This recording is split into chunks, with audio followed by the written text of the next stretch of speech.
Hi hello friends, welcome back to my channel. இன்றைக்கி நம்ம இந்த வீடியோவில் மீன் குழம்பு வைக்க போகிறோம். ஃபஸ்ட்டு மீன் குழம்பு வைக்கிறதுக்காக தேவையான புளியை ஆரம்பத்துலேயே நான் ஊற போட்டுட்டேன். அப்போனா நம்ம மற்ற வேலைகளை செய்யும்போது அது ஊறிட்டே இருக்கும் இல்லையா, அதனால் குழம்பு வைக்கிறதுல ரொம்ப மெயினான பாட்டே இந்த தேங்காய் துருவுற வேலை தான். ஏன்னா இந்த டைம் கிடைக்கும் போதெல்லாம் சில நேரத்துலலாம் தேங்காயெல்லாம் தேவையான அளவுக்கு துருவியே வச்சுருவேன். ஃப்ரிட்ஜில் ஸ்டோர் பண்ணி வச்சுப்பேன். தேவைப்படும் போது எடுத்து யூஸ் பண்ணிக்க கொஞ்சம் ஈஸியாக இருக்கும். ஆனால் இன்றைக்கி அப்படி இல்லை, அதனால் தேங்காய் துருவிட்டு இருந்தேன். அது முடிச்சுட்டு சைட் பை சைட் நான் மீனையும் க்ளீன் பண்ணுறதுக்காக எடுத்து வச்சுட்டேன். ஃப்ரிட்ஜில் இருந்துச்சு மீன், காலையில் வாங்கினது. நான் இந்த வீடியோ எடுக்கும்போது எப்படியும் ஒரு 11 மணி அந்த மாதிரி தாண்டி இருக்கும். மீன் வந்து கொஞ்சமாக அந்த ஃப்ரீஸ் போனால் தானே அதை க்ளீன் பண்ண ஈஸியாக இருக்கும். அதனால் எடுத்து வச்சுட்டு அப்புறமா அந்த கட்டிங் வேலையெல்லாம் ஸ்டார்ட் பண்ணிட்டேன். அதுக்கு முன்னாடி வாட்டர் மெலன் கொஞ்சம் கட் பண்ணி எடுத்து வச்சுருந்தேன் ஃப்ரிட்ஜில். அதை எடுத்து எல்லாமே ஃப்ரிட்ஜில் நீங்கள் கேட்பீங்க. ஏன்னா இப்போ ரொம்ப வந்து ஹீட்டாக இருக்குது இல்லையா, அதனால் இந்த வாட்டர் மெலன்லாம் ஃப்ரிட்ஜில் ஸ்டோர் பண்ணி எடுத்து வச்சு வேலை செய்யும்போது சாப்பிட்றதுக்கு அவ்வளோ நல்லாயிருக்கும். அதனால் அப்பப்போ க்ளீன் பண்ணி இந்த மாதிரி எடுத்து வச்சுப்பேன் ஃப்ரிட்ஜில். தேவைப்படும் போது எடுத்து எல்லாருக்குமே ஷேர் பண்ணிப்பேன். இன்றைக்கி பாப்பாவுக்கு, அத்தைக்கு எல்லாருக்குமே ஒரு கிண்ணத்தில் போட்டு கொடுத்துட்டு நானும் வேலை செஞ்சுட்டு சாப்பிட்டுட்டே இருந்தேன். இதுக்கு தேவையான பொருட்கள் எல்லாம் வெட்டிடலாம். அதாவது ஒரு பெரிய வெங்காயம், ஒரு 4 தக்காளி பழம் போட்டிருக்கேன். தக்காளி பழம் போடுற அளவுக்கு குழம்பு ரொம்ப டேஸ்ட்டாக இருக்கும்னு அத்தை எப்போவுமே சொல்லுவாங்க. வீட்டில் கொஞ்சம் பழுத்த பழம் கொஞ்சம் இருந்துச்சு, அதனால் ஒரு 4 பழம் எடுத்துக்கிட்டேன். அதெல்லாம் கட் பண்ணி எடுத்துக்கிட்டேன். நான் வந்து எப்போவுமே இந்த மீன் குழம்பு வைக்கிறதுக்கு அதிகமாகவே வெள்ளைப்பூடு போடுவேன். ஏன்னா நான் பாப்பா குழந்தையாக இருக்கும்போதும் சரி, இப்போவும் சரி, இந்த மீன் குழம்பு வச்சாலும் மீனோட சேர்த்து ஒரு 2-3 பல்லு பூண்டையும் போட்டு பசைஞ்சு கொடுப்பேன். ரொம்ப நல்லது இல்லையா, நம்ம மருந்து கொடுக்க முடியலனாலும் இந்த மாதிரி சின்ன சின்ன விஷயங்கள் நம்ம வந்து பண்ணும்போது குழந்தைங்களுக்குமே ஹெல்த்துக்கு ரொம்ப நல்லது. இப்போ மீன் குழம்புக்கு ப்ரிப்பேர் பண்ணிடலாம். அதுக்காக நான் இப்போ தேவையான அளவுக்கு தேங்காய் பூவோட 2 பல் பூண்டு, கொஞ்சமாக வெங்காயம், கொஞ்சம் மஞ்சள் பொடி, கொஞ்சம் ஜீரகம், 2 ஸ்பூன் அளவுக்கு மல்லிப்பொடி, தேவையான உங்கள் காரத்துக்கு ஏற்ற மாதிரி வத்தல் பொடி ஆட் பண்ணிக்கலாம். இப்போ இது நல்லா ஃபைன் பேஸ்ட்டாக அரைச்சி எடுத்துகிட்டு வந்துடலாம். இப்போ இதை ஃபைன் பேஸ்ட்டாக அரைச்சி எடுத்துகிட்டு வந்தாச்சு. இப்போ இது மசாலா ரெடி ஆகிடுச்சு. நான் இன்றைக்கி வந்து மீன் குழம்பை நல்லா மண் சட்டியில் வைக்கலான்னு பிளான் பண்ணி மண் சட்டியில் தான் வச்சிட்ருந்தேன். நார்மலாக நம்ம சட்டியில் வைக்கிறக்கும் இந்த மண் சட்டியில் வைக்கிறக்கும் நல்ல ஒரு டிஃப்ரென்ஸ் தெரியுது. நம்ம அதை டேஸ்ட் பண்ணி பார்த்தோன்னா நம்மளாலே அதை ஃபீல் பண்ண முடியும். இன்றைக்கி அந்த மாதிரி மீன் குழம்பு மண் சட்டியில் தான் வச்சுருந்தேன். தக்காளி பழத்தையுமே நான் அரைச்சே உள்ளே ஊற்றிடுவேன். அத்தை அப்படி தான் எனக்கு கற்றுக் கொடுத்துருக்காங்க. நான் வந்து எங்கள் வீட்டிலேருந்து வரும்போது எனக்கு சமையல் சுத்தமாக தெரியாது. நான் மேரேஜ் ஆனதுக்கப்புறம் தான் கற்றுக்கிட்டேன். அதனால நான் பண்ணுற எல்லா சமையலுமே என்னோடய ஹஸ்பண்ட் வீட்டுக்கு ஏற்ற மாதிரி தான் இருக்கும். எங்கள் வீட்டுக்கு போய் நான் சமைச்சேன்னா எங்கள் அம்மாவுக்கு இது டிஃப்ரெண்ட்டாக இருக்கும். நான் இங்கே சமைக்கிறது எல்லாமே எங்கள் வீட்டில் உள்ள மாதிரி, எங்கள் ஹஸ்பண்ட் வீட்டில் உள்ள மாதிரி இருக்கும்.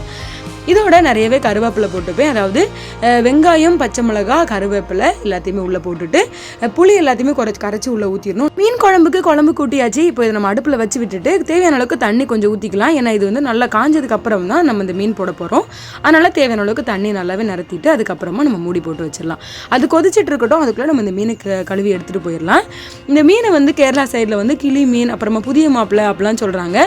நம்ம ஊர்லேயும் இதுக்கு ஒவ்வொரு பேர் இருக்கும்னு நினைக்கிறேன். ஆனால் எனக்கு எங்கள் வீட்டில் இருக்கிற வரைக்கும் சாலை மீனை தவிர வேறு எந்த மீனுக்குமே அந்த அளவுக்கு பேர் தெரியாது. இங்கே வந்ததுக்கப்புறம் தான் நிறைய மீனை பற்றி தெரிஞ்சுக்கிட்டேன். இதை வந்து கிளி மீன், புதிய மாப்பிள்ளை அப்படிலாம் சொல்கிறாங்க. நம்ம ஊரில் நீங்கள் இருக்கிற சைட்லலாம் இந்த மீனுக்கு என்ன பேர்னு மறக்காமல் கமெண்ட் பண்ணுங்கள். இந்த மீன் சின்ன பிள்ளைங்களுக்குலாம் ரொம்ப நல்லா இருக்கும் கொடுக்குறதுக்கு.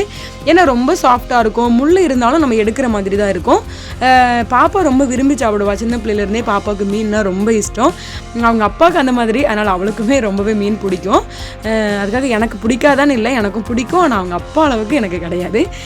மீன் நல்லா சாப்பிடுவா பாப்பா. அதனால் நான் மீன் நல்லாவே கொடுத்து பழக்கியிருக்கேன். இந்த மீன் வந்து குழந்தைங்களுக்கு கொடுக்குறதுக்கு அவ்வளோ சாஃப்டாக இருக்கும். நாங்கள் இருக்கிற சைடில் சின்ன பிள்ளைங்க இருக்கிற வீட்டில் இந்த மீன் வந்தால் கண்டிப்பாக வாங்கிடுவாங்க.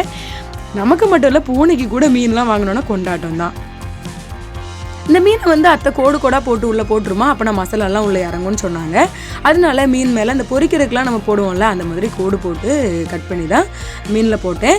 அதாவது இந்த மீனை என்ன பண்ணேன்னா கொஞ்சம் நல்லா குழம்பு காஞ்சி அதோட வாசம் வந்ததுக்கப்புறமா உள்ளே போட்டேன். ரொம்ப நேரம் கொதிச்சிச்சின்னு வச்சுக்கோங்களேன். அதுக்கப்புறமா அது மீன் வந்து உடஞ்சி போயிடும். ஏன்னா அவ்வளோ சாஃப்டாக இருக்கும் இந்த மீன். சைட் பை சைட் நான் வந்து கிச்சனை க்ளீன் பண்ணிகிட்டே இருப்பேன். ஏன்னா நம்ம இந்த கிச்சனை விட்டு வெளியே போகும்போது கிச்சனை க்ளீனாக வச்சுட்டு போனோம்னா நமக்கு நெக்ஸ்ட் டைம் அந்த வேலையை செய்யறதுக்கு ஒரு இன்ட்ரெஸ்டிங்காக இருக்கும். நிறைய நேரத்தில் எனக்குமே இதை பண்ண முடியாது. ஆனால் முடிகிற வரைக்கும் நான் கண்டிப்பாக பண்ணிடுவேன். க்ளீன் பண்ணி விட்டுட்டு போகிற மாதிரி பார்த்துப்பேன். நமக்கு கடைசியில் குழம்பு கடைசி ஸ்டேஜுக்கு வந்துருச்சு. ஒரு 10 மினிட்ஸே இது போதும். இது அதிகம். ஒரு 5 மினிட்ஸ்க்கு மேலே அது கொஞ்சம் ஓரளவுக்கு நமக்கே தெரிஞ்சிடும். மீன் வெந்த உடனே நம்ம ஸ்டவ் ஆஃப் பண்ணி விட்டுடலாம். மீன் எல்லாத்தையும் உள்ளே போட்டுட்டு கொதிச்சுட்டு நல்லா கொதிச்சு வந்துருச்சு. செக் பண்ணி பார்த்தேன் மீன் வெந்துருச்சு. நல்ல மணமாகவும் இருந்துச்சு. நம்ம ஸ்டவ் ஆஃப் பண்ணி விட்டுடலாம். அடுத்தது நான் வந்து ஹஸ்பண்ட்காக சாப்பாடு போட்டு எடுத்துக்கிட்டேன். அதுக்கப்புறமா தான் பாப்பாவுக்கு கொடுக்குறதா பிளான். ஹஸ்பண்ட் வந்து சாப்பிட்டுட்டு அவங்களோட வேலைக்காக வெளியே போயிடுவாங்க.